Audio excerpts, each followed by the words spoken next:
April 24th, 2014. From El Cajon, California, this is episode 46 of You Can Bet on That.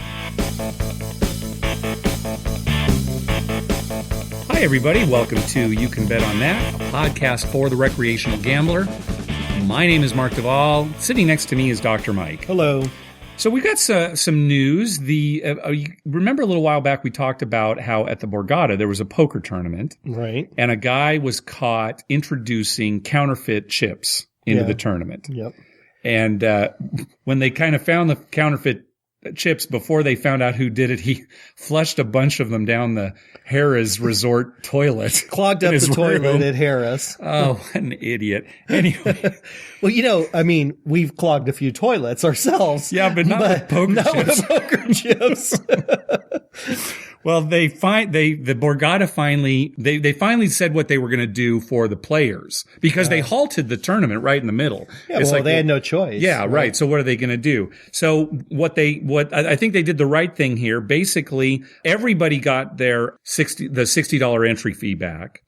The entrants who finished outside of the top 450, which I guess was like outside the bubble, they got $560. Including their refund of $60.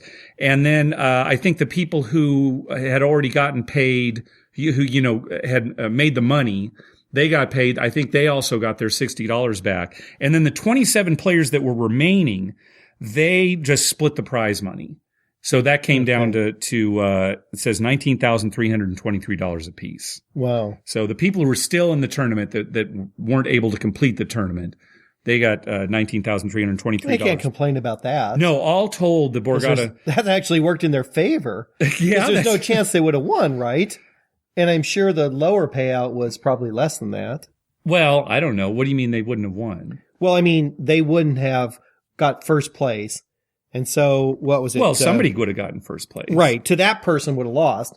But overall, this is a guaranteed win. Oh, yeah, right? I agree. It was the right thing to do. Yeah. They Borgata, all told, paid out $1.7 million just for this tournament. That is amazing. Yeah. So they did the right thing, but it hurt them. And now, do you think they'll be able to recoup any of that from the guy? Is there any way to go after him financially? Well, as you know, I'm not a lawyer. Yes. So I don't know.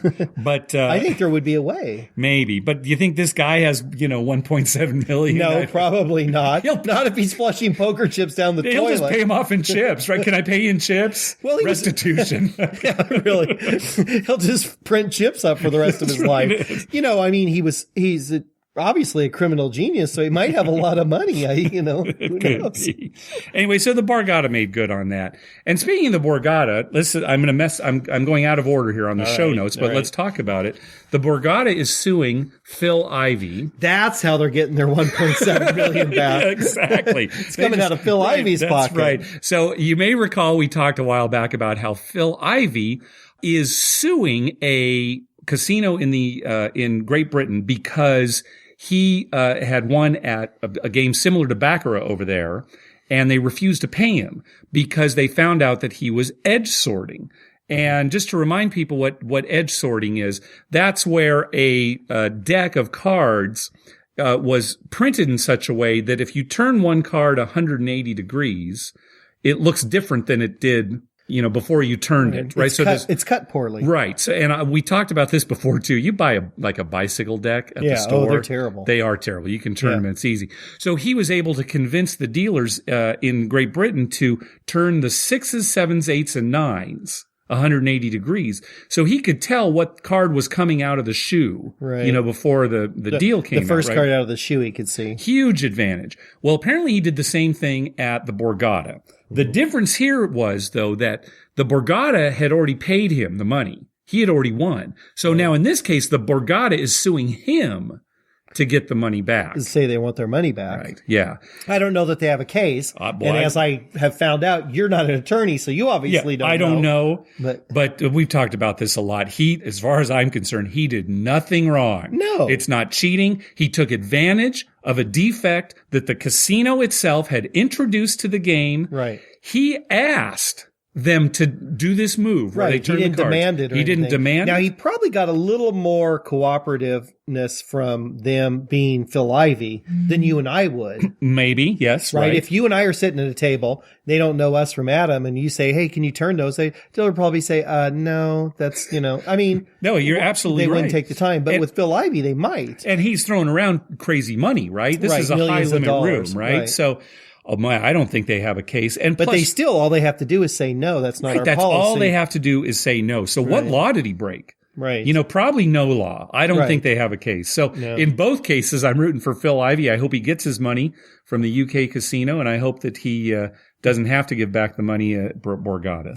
So I've learned a few things so far in this episode. I've learned that, number one, the Borgata is probably got a pretty big legal staff because they're either catching people stealing from them or suing people who they think are stealing from them. Right. Yeah. Number two, Phil Ivey's probably a bright guy. I'm sure he's a very bright guy. And guarantee that. And number three, use the toilet for what its purpose is. Yeah, every day. You won't go wrong. Every day I tell my kids that. Yeah. Every day. You won't go wrong if you follow that simple Just rule. Follow the directions, yes. All right. Let's get back to Good luck, Phil Ivey. We got a Facebook question from Terrence. He was asking about craps tournaments. Now, he said he was familiar, with poker tournaments and slot tournaments.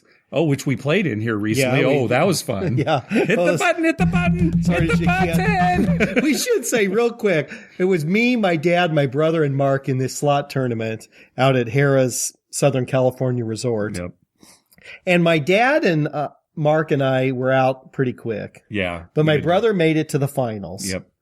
And he pressed that button so damn hard, that machine was rocking back and forth. Oh, that's right. And we were laughing so hard. It's the only machine moving. The only machine moving. All the other people are pushing it fast, but it's not moving. My brother was actually moving the machine. I mean, it was going to go on tilt. Just from pressing the button. He wasn't like pushing against it. He wasn't leaning on it or anything. Just pressing the button so fast and hard that the machine was actually rocking. It's still none of us ended up in the money. Not even him. He was That Bubble Boy. bad. Was he really? He was Bubble Boy. Oh. He was the guy who one more position higher would have got money. I didn't know that. Well, anyway, so Terrence was asking about tournaments. He'd never really heard about a craps tournament. Now, you've played in a couple craps tournaments, I played right? in two that I remember. Yeah. Tell us about that. Well, it's basically they give you a certain amount of money, and there's in the ones I played in, it was there were rounds, first round, second round, third round, and there was a certain amount of rolls. So predetermined, there's going to be 50 rolls. Okay, right. Now that could be one shooter. Sure, it's just craps, right? Right. Yeah. Or it could be, 5 shooters just or, 50 rolls, it could be, 25 shooters, right? Right. I mean, it was one of those things where they randomly determine who's going to be like on the button. So there's a button moving around the table to determine who bets last. Exactly. Okay, so you have to go in order to make your bet. So it's much slower than a regular craps game. Much slower than a regular craps game. Yeah. So if you're on the button, which was the shooter, then the person to your left would make the first bet, and then the second person would bet. And when their bets were all done, go to the next person, and so on until it got to you. Then you make your bets, then you roll the dice. Now, wait a minute. The button was always on the shooter? No, the button moved every time, but it started on the shooter. The very beginning. Okay, right. but every roll, and then the next roll, the button moved to the next person. The shooter stayed the same. Okay, yeah. But the button moved to the next person. Right. So everyone, it was fair. Yeah, in that respect, I guess. Yeah. And then you basically had to decide how you were going to play. Yeah. And all the regular craps bets. I mean, you could make any bet you wanted for any amount you wanted, or no bets. Well, I think you had to make a certain... I think you had to make a line bet. Right, or a don't pass. Either a pass or don't pass bet. I think that was the only requirement, if I remember correctly. Right. So you could, which was the minimum, let's say was $5. So you could bet, $5, but you didn't have to make any other bets. Okay. Now for a short, relatively short amount of time, only 50 rolls. Right. Did aggression pay? I mean, what did you see when you played? In one of the tournaments that I played, one of the guys that won, all he did was make the mandatory pass line bet. In every roll, he'd put like $25 on the 2 and the 25 on the 12. Okay. So he'd have a $50 high-low. And enough 2s and 12s came up that he won. Oh, okay. Now, normally he won the tournament just because a lot of 2s and 12s happened to come up. A lot of 2s and 12s came up. All right. And I believe, if I remember correctly, that was a tournament I played at Excalibur. Okay. Way back. Wow. Okay. And he won that tournament by betting 2s and 12s because enough of them came up. Yeah. And it was one of those things where, nobody was really winning on the pass line or the don't pass. It was a weird kind of situation where pass and don't pass weren't doing very well. He was doing great on the high-low. Yeah. It's like, I guess, a lot of tournaments where you would not play the game as you normally would. Right. And he could have been eliminated, right? I mean, maybe no 2s and 12s come up and he's out of money. And, a bunch of 9s came up and some guy making come bets, cleans up. And I've seen that too in the blackjack tournaments I've been in. A guy just decides, okay, I'm going all out there on the first hand. One, right. And he gets blackjack, right? And then he's got tons of money to play with the whole rest of the round, and right? Everyone's trying to catch up. Yeah, right. Yeah. So, or he could have been out, right? Or if he could busted, have been out, he was out right away. So it's not a bad way to play those tournaments because they're usually free. Right. You're invited guests. Right. Yeah. So you're playing with, for free on casino money. I'd rather just, be real aggressive and either go home or go big. Yeah, right. Yeah. Yeah. Well, Terrence, go ahead. I was going to say that, with those craps tournaments, the reason they keep it to 50 rolls is because it is so slow. Oh, yeah. If you've got to wait for, player A, make your bet. Player B, make your bet. Oh, and multiple bets, and the whole table's full. Right. And there was like 5 or 6 tables. Yeah. And then the top 2 or 3 from each table are going to advance to the next round. Yeah. It takes a while. Yeah. They're not that exciting. Yeah. And the whole time I'm thinking, I just want to go play real craps, right? Yeah. Well, Terrence also asked if we knew of any good craps documentaries. And I don't know of any, full-fledged documentary that's just on the game of craps. There have been some TV episodes that have kind of centered on craps. I know there was an episode of Breaking Vegas a few years back. It was on the History Channel. And the episode is called Dice Dominator. I think there's a copy on YouTube, kind of a shaky video copy, and I'll link to it in the show notes. But we watched that one, right? This is one that talked about dice control and, practicing and that kind of thing. And, who knows how legit it is. But it was an interesting enough it was interesting. I don't know how real it was. Yeah. Parts of it looked pretty staged. Yeah. But that's all I can think of. Do you know of any, other documentaries about craps? Not a documentary. There are documentaries about gambling in general, but as specific as craps. No, and there's a lot of times where you'll find craps in a show or a movie where it centers around a craps table at some point. Yeah. But it's not so much a documentary. Right. No. Anyway, if anybody knows of any, let us know. Thanks for the questions, Terrence. Hey, thanks to everyone who's been clicking through our Amazon link. Remember, whenever you're going to buy something through Amazon, go to our page first, youcanbetonthat.com, and click through our Amazon link at the top of the page. That way, when you make a purchase, we get a little kickback that helps cover the costs of hosting the show, and it doesn't cost you a thing. You pay the same price just like normal. And hey, we've got a hotline. Let's go to the hotline. We got to call this episode from Paul. Don't forget, anybody can call our hotline. It's 951-292-4377. That's 951-2-WAGERS. Wagers. 951-2-WAGERS. I like it. So let's hear what Paul has to say. Hi there.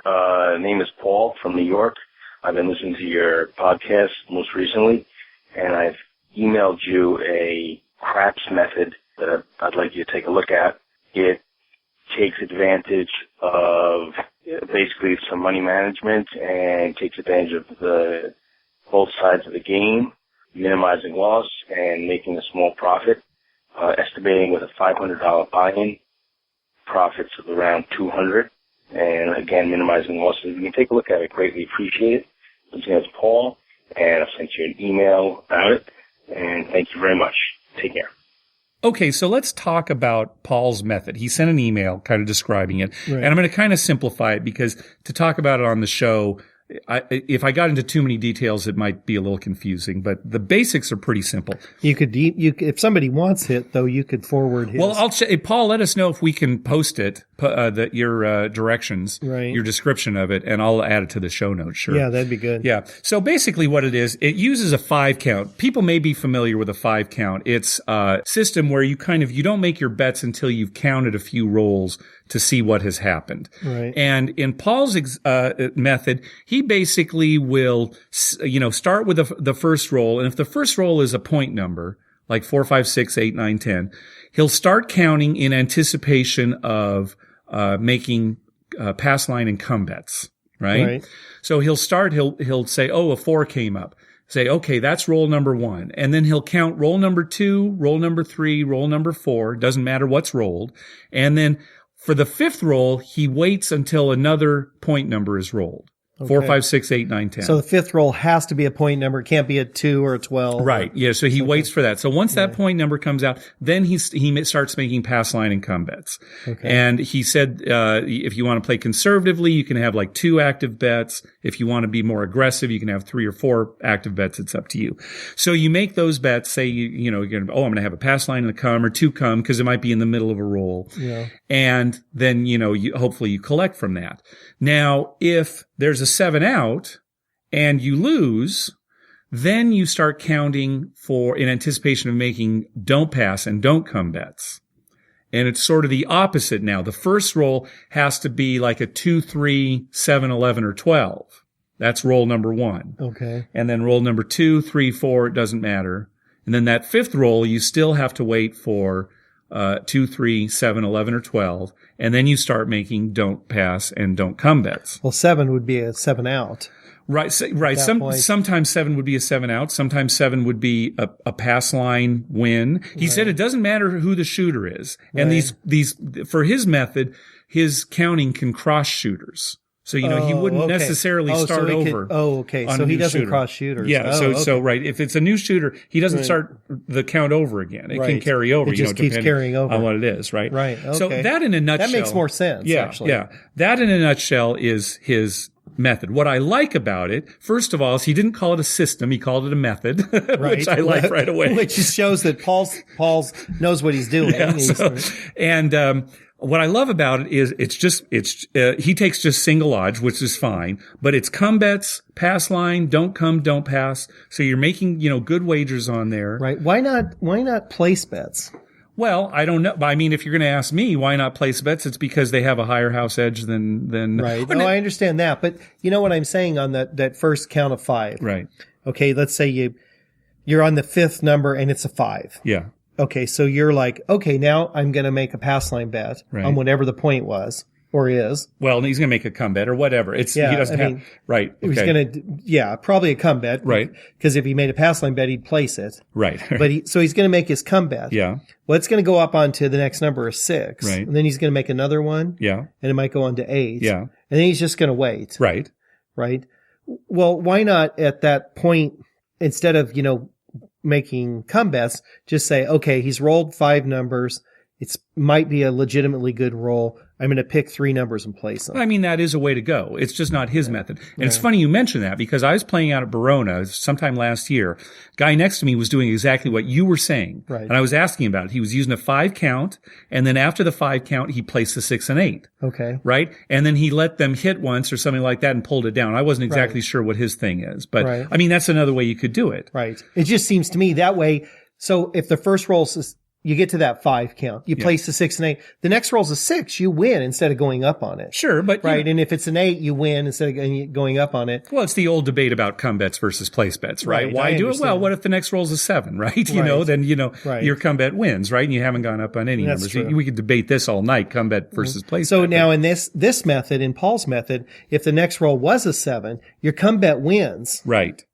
You're still on your 5 count thing? You don't start over? You would start over in that case. In that case, you would start over. Yeah, because that's a 7 out. Yeah, he was pretty clear about that. Okay, because it seemed to me like that's where you'd want to start over. What I like about the method is it's making the, low house edge wagers. So you're going to play a long time, probably, right? You are hopefully getting a good rating at the table. That could work against you too. If they see you're not making a lot of bets, it might hurt your rating. But, maybe it helps your rating because you're there at the table longer. You're not Depends on a as much couple money. things. Depends on how accurately they're watching you. Right. Which is always in question. Yeah. And then it also depends on, what your wager is, right? Sure. Right. Yeah. I mean, if you're waiting and you put out a $50 wager, you're probably going to get a little more play than if you'd wait and put out a $5 bet. In Paul's example, he's using $20. So $20 come bet, single odds, or $20 don't come, that kind of thing. So, and that's what I like about it. You have to be patient. I know that, Right. you probably it's wouldn't not be for able me, to handle right? it, right? Because Right. you're counting. Because, you might have to wait for a while before that 5 count comes up, right? Right, sure. So You there's a lot might of go times- through several shooters Yeah. before you got to that. So I do like this method. Now, I do want to say that even though I like the method, keep in mind that craps, every roll of the dice is independent of every other roll. Right. So after the 5 count, just because you're doing a 5 count for, come and pass, and, he's rolled another point number and it's been 5, that's no guarantee he's in the middle of a hot roll. That's no guarantee that, you're more likely to win these pass line or come bets. Right. When you switch over to the don't. And I do think that that's one thing that people who count have got to be aware of, because so many times I've heard people say, and I've heard as much as like 7, and a simple system where they count like 7 rolls, any 7 rolls, then they make a bet. Yeah, right. And it's like, well, and I had a guy tell me once, well, see, if he's rolled that long, chances are he's going to have a good roll. Yeah. It's not that, 4 numbers and then you're done roll. He's going to have a good roll. Well, no, that doesn't make sense. It has no bearing on it. Right. It has no bearing. I mean, a lot of times you see a guy get further, but you don't know when the 7's coming. Is it coming on roll 8? Is it coming on roll 80? That's right. And when it got, this guy's having a hot roll. Oh, he is? Oh, let me get out. You can't tell if the roll was hot till it's over, right? Exactly. He's rolled, 40 times. Okay, yeah, that's a hot roll. But how many more times is he going to roll? Every roll of the dice is independent of every other. And here's the thing. Craps is a negative EV game. There's no way to get around the math. The math is there. The math is why the casino makes money. No system can get around the math. There's no combination of bets or systems that can allow you to get over that math. But the one thing that he's bringing up here, and it's a good thing to mention, is he's trying to limit his losses. Yes. So that if the rolls do work in his favor, he wins. And if they don't, he loses less. Right. Yeah. Which is a smart way to play. And, right? So exactly. You want to have fun and by losing the least amount you can lose. Right. And hopefully have a really good time by getting on some hot rolls. Yeah. Yeah. So, that's what more can you ask for? Right. I want to say one more thing too about how deceptive, especially the game of craps can be and the math. I recently ran a simulation, that simulated 3,000 hours of playing at the craps table, which is about 125 days nonstop play. Right? That's a long time. That's a big trip. That's right. I had the simulation just bet pass line and a come bet every roll. Okay. After these 3,000 hours, I was up $4,000. Wow. Now the reason I'm bringing up this example is not to say, hey, craps can be beat. It's to say, hey, look how deceptive a relatively large sample size can be. Right? And think about how you can be deceived yourself when you've gone, say, 6 months and you continue to win using some system in craps. Right. I went a whole year where I won for craps for the whole year easily. Yeah. And you and I, we were playing a lot. This wasn't, a couple of trips. Right. That's still a small sample size, right? 3,000 hours still, can result in a win. And that's deceptive. I don't want people to be deceived by that. Right. Well, it can easily, you could rerun that program tomorrow and get 3,000 hours and be down the same or more. Exactly. A lot more than that. Right? Exactly. So anyway, thanks. Thanks for the call, Paul, and thanks for the craps method that you sent in. We really enjoyed it. Yeah. And if anyone else has a method they like to play, send it in. I like to hear them because I might try something like that. Exactly. Right? Just for a little while. To be honest, it wouldn't last very long because I'd be too bored. I'd be the guy that wants to, make some hard way bets and stuff. Tell us how you bet. Now, we're not interested in people sending us systems where they're going to claim a guarantee of a win. Because that's just, the math just isn't there. Okay. Right. But we would like to hear how you play because that's interesting. At least certainly not in craps, right? Hey, it's baseball season, right in the middle of baseball season now. Yeah. Padres are on their way to 120 plus wins for the season. Right. Yeah? I think they've got 9 so far. So. Yeah, so they're on their way. They're 9-11. And, what else can I ask for? They're not mathematically out of winning those 120 games. So we're looking forward to that. We talked about baseball wagering last year, and I want to touch on a couple more things. If you recall, baseball wagering, it's different from football wagering in that you typically aren't betting a point spread. or a run spread, if you want to talk about it that way. Instead, what you're doing is you're taking or laying odds that the team will win, based on who's pitching. So, in an example, say the Dodgers are playing the Padres and the Dodgers are favored. The Dodgers might be at minus 180 and the Padres at plus 160. Right. What does that mean? That means that if you want to bet on the Dodgers, you have to bet $180 to win 100. Right. And if you want to bet on the Padres, you bet $100 to win 160. So if you lay the favorite, you're going to win less than you lay on them. Right. And if you're taking the odds on the underdog, you're going to win more than you risk. Right. Yeah, it's one thing I don't like about baseball, and this is why. It puts so much emphasis on the pitcher. Well, huge It's all emphasis. on the pitcher. Now, I'm going to tell you something I bet you didn't know. Okay. All right? Let's say in that example, right, Dodgers minus 180, Padres plus 160. You've made your bet. Right. You went down to the LVH, nice sports book there at the old Hilton, right? And you've made your bet for, the $100 on the Padres, and you're hoping that they win. You're going to win $160 plus your original 100. They give you back the what you risked plus, your winnings. You've already made your wager, and then an hour before game time, there's a pitching change. Okay. All right. My ticket's void. Is it? I would assume. That's a good guess. Yeah, it's not. Not necessarily. Yeah. Here's the thing. You can go in when you make this wager and you say, okay, I'm making this wager for these pitchers. And you can request that if that happens, it be voided. Okay. If you make that request. Right. If you don't, your ticket is in action.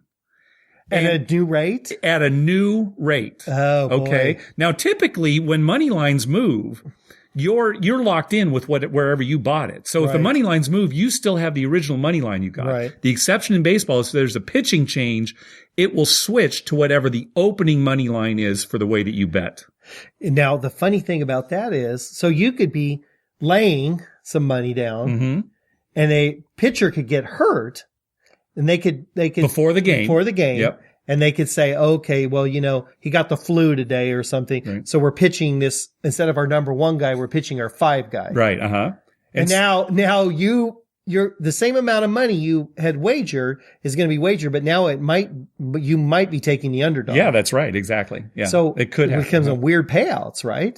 Yes, it would be strange if you actually bet 180 expecting to win 100. Right. And then you had the 180 and it was, plus, 140. Yeah, suddenly now it's plus 140. It'll be a weird payout. It'll be a weird payout. Yeah. So again, when you make that wager, make sure that you're clear that it's a ticket that either will change if there's a pitching change and you'll still have an action ticket. They call it an action ticket, or if it will be voided and you'll just get your money back. So on a pitching I'm going to do that next time I'm in Vegas. I'm going to ask for both ways. Okay. Right. I'm going to buy a ticket both ways in case there's a pitching change. And I want to see how they mark that ticket. All right. That'll be interesting because there won't be a pitching change. How can you anticipate a pitching change? No, but I'm going to say if there's a pitching change, I want this to be voided. Then I'm going to make another bet, the exact same bet. And I'm going to say, now if there's a pitching change, I'll take whoever, and I want to see if they mark that ticket somehow. Excellent. All right. And report back to us on that. Yeah. And I might win both of them. What if I?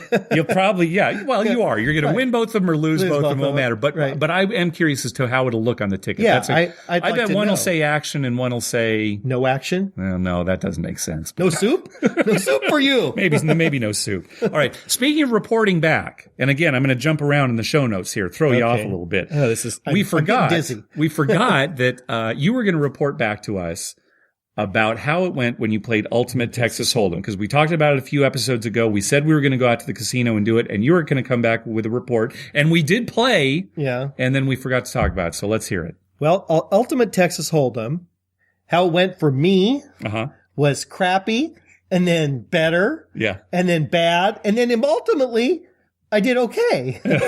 Right? It did work okay for you. I think I ended up doing okay. Yeah. Yeah, at first I was making my bets and not getting any hands. Yeah. I mean, so I was folding, and then when I did get a hand, that dealer happened to beat me. She was pretty hot. Oh my gosh, I did terribly. And I was just betting the minimum. We were at a $10 table. The $5 table was full. And she was just getting hands. There's not much you can do about that. I started with 10, and I was losing, and I got down, and I think I bought in for $300. Yeah. I said, all I'm going to do is $300 here. I got down to like 100. Then I went to quarter bets. Yeah. I got lucky. I won that one. When you were making some side bets too that paid off too. I Some made of the some side side bets, bets, right. So then I got back to even. Then it went down and I got kind of down again. Then we were just about ready to go and I made some bigger bets and won. And I think I ended up losing very little. Yeah, I agree. I think I got like $250, $260. What'd you think of the mechanics of the game though? Being able to raise, at any time beforehand? Yeah, I liked it. Did you like just the way the game played? I liked the way the game played. I didn't mind that. It was a little confusing. And it might have just been where we were playing. I mean, it might be different in other casinos, but there didn't seem like she waited for any kind of hand signal, like, okay, I'm good, or I want to play. It was just like, she just look around and then just start dealing more cards. Yeah, I don't know. That's a good question. I wonder if it's different in other casinos. Yeah, because if she didn't, if you didn't make your raise pretty quickly, she just assumed you weren't going to make it and dealt out the next card. Next card, right. Yeah. And there were a couple times where I was trying to think of like, do I want to raise this or not? Yeah. And she was quick. I was surprised too. That seemed like that could lead to some disagreements and some controversy. Right. At least at the table we were playing at. Right. But maybe it seemed like she was trying to move the game along pretty quickly. Right. And it might have just been her. I mean, maybe other dealers are different. It seemed to me like though there should be something where you have to tap the table and say, okay, I'm good, or, I'm betting, or. All right. But overall, it's okay. Okay. It's not exciting for me. Well, what table game is other than craps? You get pretty bored pretty quickly. But thumbs up or thumbs down? I'm going to give it thumbs up. Yeah, me too. Yeah, even though I got hammered, it was just she was getting hands. But I enjoyed playing. Yeah, no, it's a good game. It's not a bad game, and you can make some decent money at that if you get lucky. Sure. Well, the guy there's this guy. He was there with his dad. Young kid. Yeah. And he had the side bet, had some money out there, and he had some crummy hand. I don't know what it was, 10-9 or something. It was like 10-9, and she got 3 tens. 3 tens came on the board, so he made 4 of a kind. Yeah, he made 4 of a kind, had a big hit. Yeah.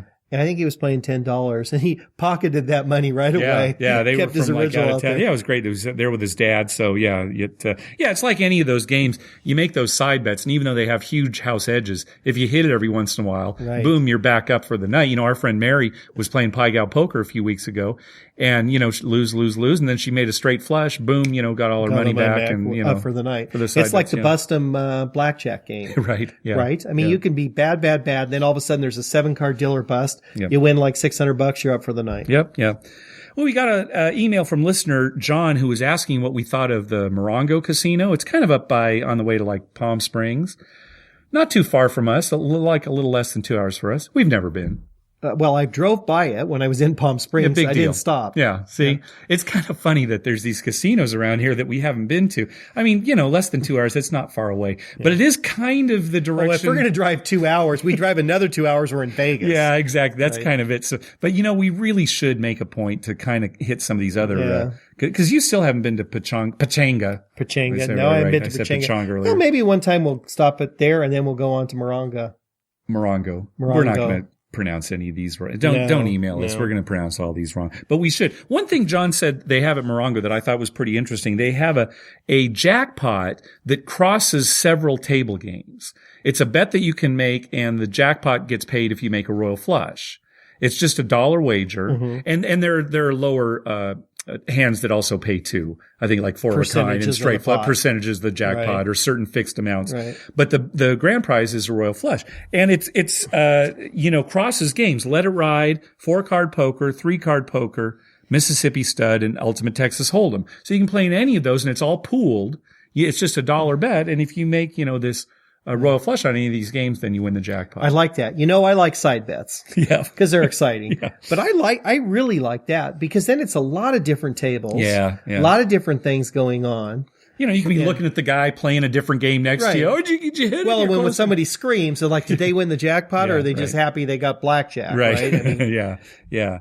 Well, it occurred to me, I wonder if there are any different rules between the games because something like Let It Ride, you only get 5 cards, right? It's, whereas it'd be a little harder to get a straight flush. Well, yeah, right. But like in Ultimate Texas Hold'em, you have 7 altogether. Right. So is it still, are there any rules like in Ultimate Texas Hold'em that you have to be using like the 2 in your hand or, that maybe there's some more rules because some of the games it's easier to make the royal flush than others, right? Sure. I couldn't find anything about the rules on the website. If anybody knows, let us know. All they had on the website was like the current jackpot amount, which was a little over 44,000, at least according to the website. If let's say you're playing a game where it's harder to make the royal flush. Yeah.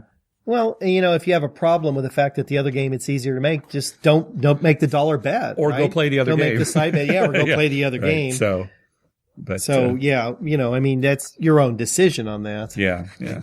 We got another email from listener Todd. We talked about last week. We were talking about the biggest whales we've seen playing. Right. And Todd was at MGM Grand. Let me just read what he said here. He said one of the craps tables was roped off, which was a strange sight in and of itself.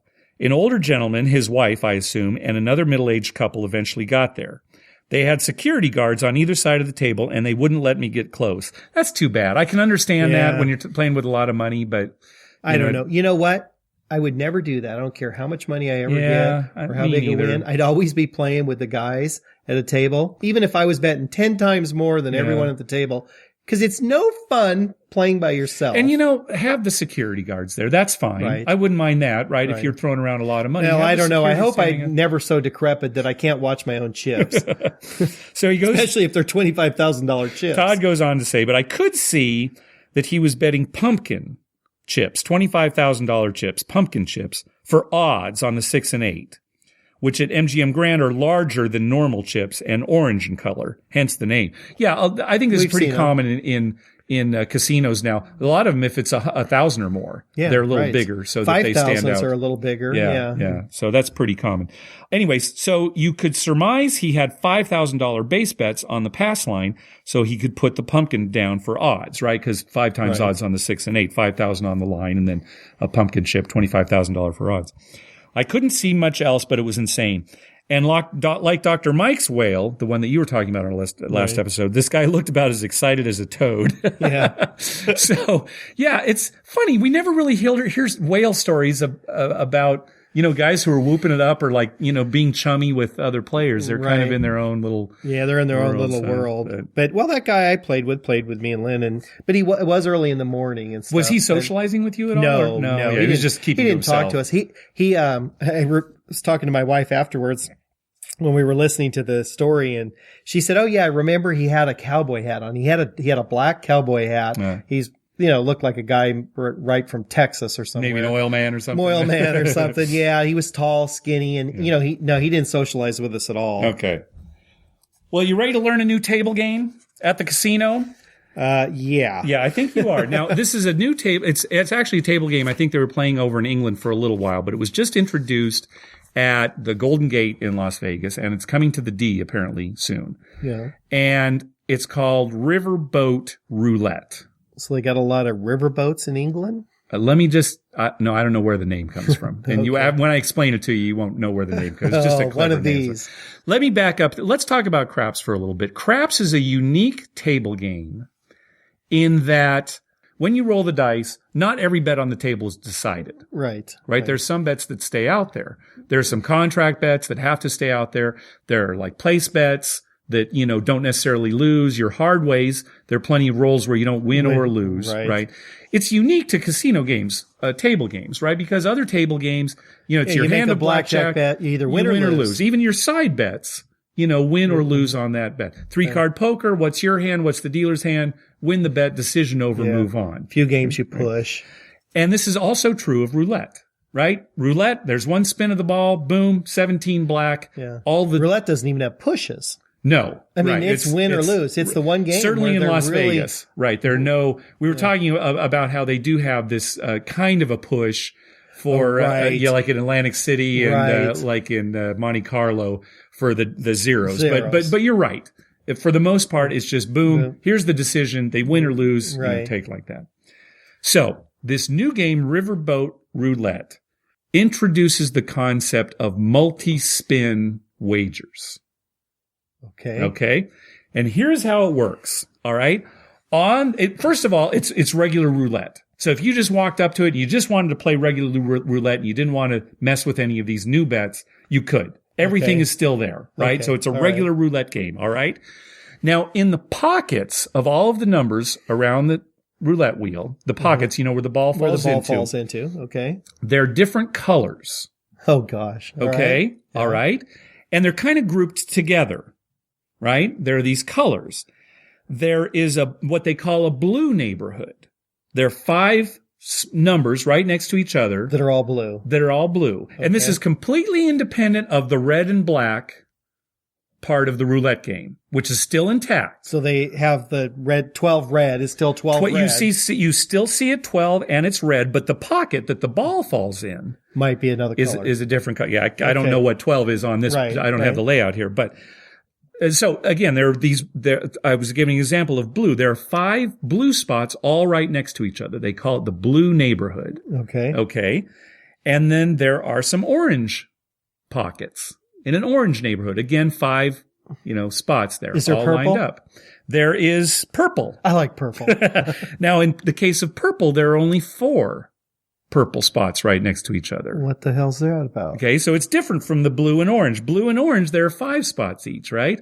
Why is purple getting discriminated? But you get paid. Keep listening. Keep listening. All right. Okay. Purple and pink neighborhoods, there are 4 spots each. Again, the pockets are these colors. I got right? a feeling I'm going to like this game. Okay. Then there's light blue and yellow. These are the hardest one to hit. There are only 3 spots. Okay. Again, the light blue are all right next to each other. They call it the light blue neighborhood, and the yellow next to each other. Kind of charger colors. Right. So there are these 6 different colored neighborhoods on the board, right? Then there are white pockets. Ooh, they can't be good. Those are kind of like the bad ones. Yeah. Okay. Right. I was just the way you were getting there. I'm like, oh. Now here's the way that these bets work. You can make a bet, say on the blue neighborhood. Okay. It will win if the ball lands in a blue pocket. It will lose if it lands in a white pocket. Okay. And if it lands in any other pocket, the bet is a push. Oh, okay. Okay. So this is true of all these neighborhoods: blue, orange, purple, pink, light blue, and yellow. You can bet on each of those individually. They get paid at odds. They win if that particular color lands in the pocket. Right. And they lose if white comes out. They call it a whiteout. A whiteout. Okay. Okay. All right. So what does that sound like to you in craps? It sounds like a 7-out. Right. And what are all the little, the blue in the neighborhoods? What are those like?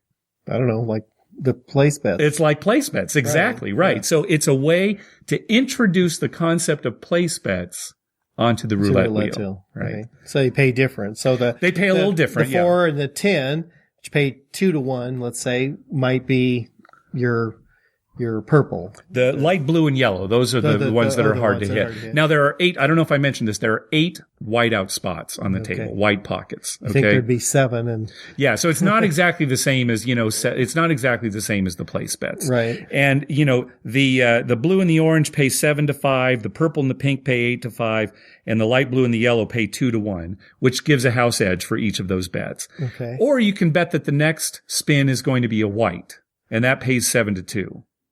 Okay. Right. So those are the different bets that you can make. They're kind of like place bets, or you can bet the next roll is going to be white. And do the 0 and the double 0, are they? That's a good question. There are some other colors in the pockets. The 0 and double 0 do have green. Okay. The green, again, it will have no effect on these place bets, these color bets that you were wagering. But if you're betting that the next roll will be a white pocket and it lands in green, that's a loser. Okay. So if you're making a bet on white, the next roll has to be a white. Spin, as I say roll, has to be a white, otherwise you lose. It's not the case in the other colors, right? If you're betting on the blue neighborhood, blue wins, white loses, nothing else matters. All right. There are also a few other pockets that are black. There are like 2 that are black and 2 that are red, just to kind of round out the wheel. Right. But again, they have no effect on the neighborhoods. They're losers if you're betting on white on the next roll, but they have no effect on the colored neighborhoods. So if you bet your colored neighborhoods and one of those came up, you would just get your money back. It's a push. It's a push. It just stays out there. Just like a place bet where craps comes up. And you can take it back? Yep, just like place bets. You can add to it any time. You can take it back. Oh, yep, interesting. And it stays out there. So how do you gain momentum? You just make sure you're playing in a riverboat roulette game that doesn't use cards. Okay. Otherwise, if you're playing a card-based riverboat roulette, you'll never gain any momentum. Yeah, so that's it. So I thought you might like it. Now, I don't know if this is the kind of thing that people are going to go for or catch on? Because, I think I'd like it. You think you'd play it a few times? Oh, yeah. Well, every once in a while I play a little roulette. Uh-huh. Very little, Yeah. but I do play every once in a while because I kind of get a kick out of it. Yeah. Not that I really like the payouts or anything. I just get a kick out of watching that ball and trying to guess what number's coming up. All right. But this would add a whole new dimension to it. Okay. Then we will do that. We'll go down to Golden Gate, or if it's at the D, we'll go there and we'll play that. Okay. And we'll see if I thought you'd like the concept of it. I don't know if it's enough to catch on. Right. Some people like you and me who are kind of interested in new games and want to Right. try them out, It might be one of those games that might be a little too much for some people. Right. Like they understand, okay, I'm going to bet on 12, or I'm going to red, black, or I'm going to bet down the middle or the top 12 numbers or whatever. Right. But, adding that little extra thing might be too much because then it's odds too. Yes, right. And most people, I'm willing to wager that most people who play roulette don't even know how much they're supposed to get paid. Well, they should, because They there are should. a lot of odds in roulette, right? There's But they put their chip out there and they see somebody straddle a line between two or they bet a corner. Yeah. And a lot of people, they just take what they get. Yeah, that could be true. Because it's one of those games where, it's just throw a chip out there, right? Yeah. All right. Well, good. I had a feeling you'd like the concept. Yeah. Good. We'll play it next time that we're in Vegas. We'll make a point to go downtown.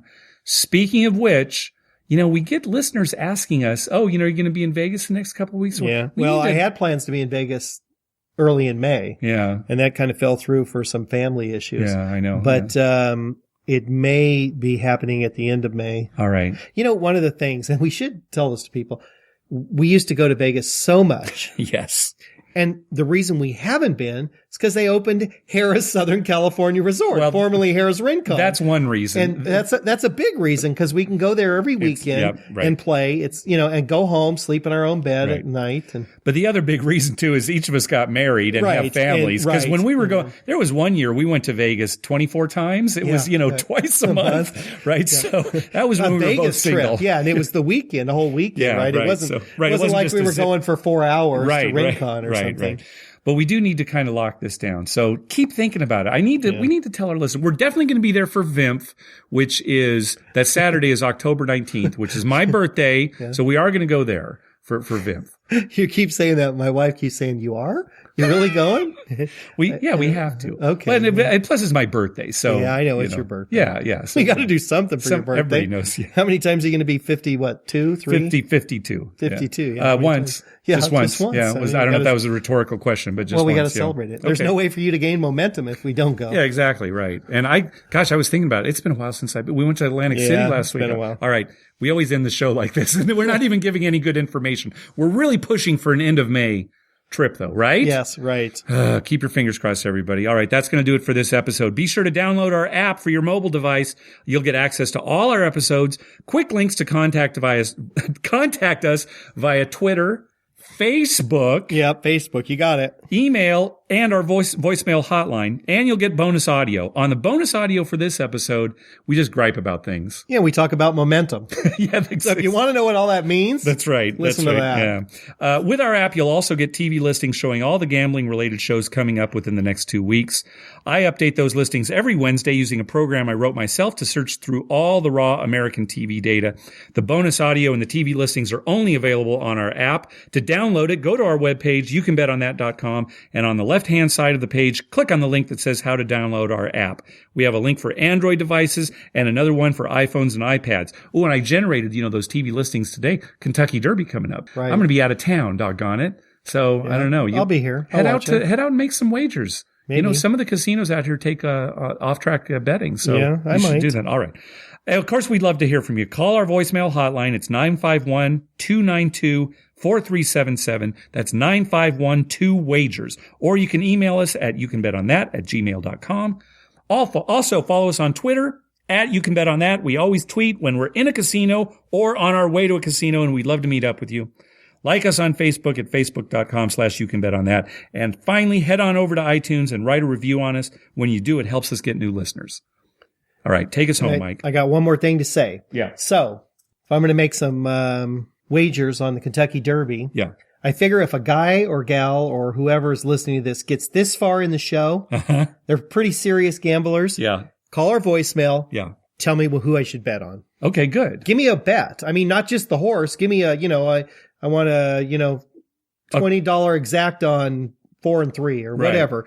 Give me some Yeah, tips. I mean, we're at this recording, we don't know who the horses are at this point, but yeah. But when you find let out, us know. Yeah, that's good. Give us exacta, or say no, go across the board on number 7, or oh, you got to take this horse to place. I think it's going to win, but she's got some. I'll take all the info I get. Yeah, and figure out how much I can afford to wager.